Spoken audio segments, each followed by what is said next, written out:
There is blood in the streets, and it is time to buy Bitcoin.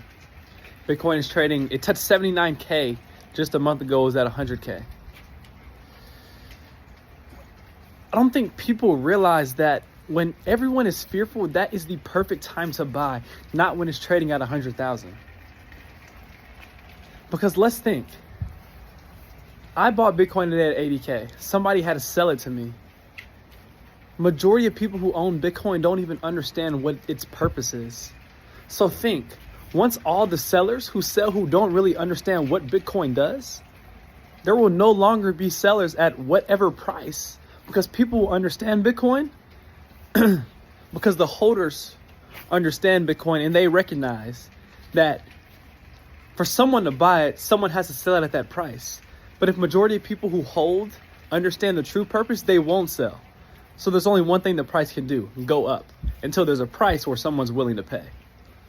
So that's how this cycle is going to continue to go. So this is part of the Bitcoin cycle. It's fleshing out the people who are just trying to make a quick trade, a quick buck. But please acquire as much as you can at these levels. Because personally, I didn't know we would ever think I'd see these levels again. But clearly, there is still not enough people who understand the importance of Bitcoin. So that's why we have to post videos such as this.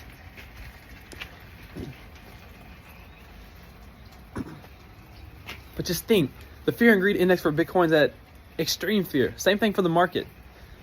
China's having deflation right now.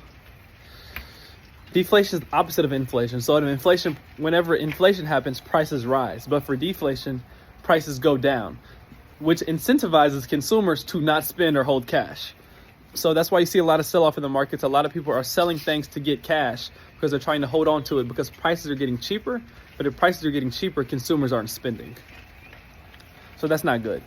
And then obviously tariffs. Tariffs is going to make things more expensive to come into the country, which could impact inflation or increase inflation. And Bitcoin is almost seen as a hedge against inflation. So that's where those correlations happen between China and tariffs. But again, Bitcoin's at $80,000. What's happening right now is all of the people who are trying to make a quick buck or Bitcoin are getting flushed out because they don't understand the true purpose of it. Because if they did, they wouldn't sell. And if they wouldn't sell, the price would continue to rise. So these things are healthy. It's actually beneficial more than ever. Because if you're holding your Bitcoin through this, you will be able to reap the rewards later on. It's just a part of a cycle. I think Bitcoin has averaged around 75% return since inception, which was 2009. You think any asset in the world that returns 80% a year won't see 20% declines just as fast as it may see 50% returns? It's part of the cycle.